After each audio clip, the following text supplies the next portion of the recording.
بسم اللہ الرحمن الرحیم۔ شروع اللہ کا نام لے کر جو بڑا مہربان نہایت رحم والا ہے۔ اسلامک اسکائی کے معزز دوستوں، میں ہوں سعد بٹ اور آپ تمام دیکھنے اور سننے والوں کو السلام علیکم۔ معزز ناظرین، جیسا کہ آپ سب کو معلوم ہے، حضرت آدم کی تخلیق سے لے کے وفات تک کی فل سیریز قصص الانبیاء کی روشنی میں ہم نے آپ کے سامنے بیان کی اور آپ دوستوں کے سامنے اس کا اظہار کیا۔ ناظرین محترم، آج ہم آپ کے لیے پھر سے ایک بار منفرد اسلامی قصوں میں سے ایک قصہ لے کر آپ کی خدمت میں حاضر ہیں، جس قصے کا نام حضرت ادریس کی پیدائش سے وفات تک کی زندگی۔ حضرت ادریس مصر کے شہر منفیس یعنی منصف میں پیدا ہوئے۔ لوگ انہیں ہرمسل حرامسا کہتے تھے۔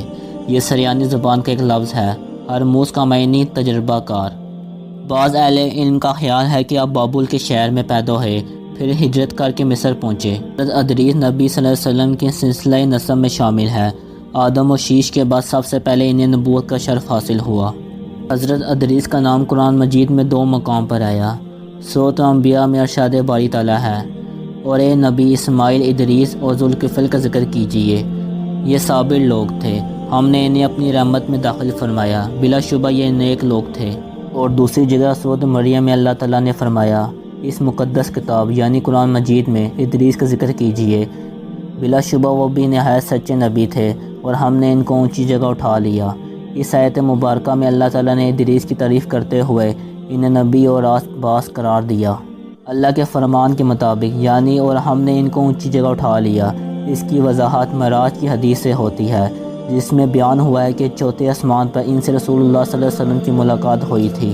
امام ابن جریر نے حلال بن یساف سے بیان کیا، انہوں نے فرمایا، حضرت عبداللہ بن عباس نے میری موجودگی میں کعب سے فرمایا، ادریس کے بارے میں اللہ کے اس فرمان کا کیا مطلب ہے، اور ہم نے ان کو اونچی جگہ اٹھا لیا۔ پھر کعب نے فرمایا، اللہ نے ادریس کی طرف وحی نازل فرمائی۔ مطلب کعب نے فرمایا، ان کے دل میں خواہش پیدا ہوئی کہ ان کی نیکیوں میں بہت اضافہ ہو جائے۔ ان کے پاس ان کا ایک دوست فرشتہ آیا، انہوں نے اس سے کہا، میرے بارے میں موت کے فرشتے سے بات کیجیے تاکہ مجھے زیادہ مہلت ملے اور میں نیکی زیادہ کر سکوں۔ فرشتے نے انہیں اپنے پروں میں چھپا لیا اور انہیں لے کر آسمان پر چلا گیا۔ چوتھے آسمان پر اسے ملک الموت اوپر سے آتے ہوئے ملے۔ اس نے ملک الموت سے اس معاملے میں بات کی جو ادریس نے کہی تھی۔ ملک الموت نے کہا، ادریس کہاں ہے؟ اس نے کہا، وہ میری پیٹھ پر ہے۔ ملک الموت نے کہا، تعجب ہے، مجھے بھیجا گیا تھا اور حکم ہوا تھا ادریس کی روح چوتھے آسمان پر قبض کرو۔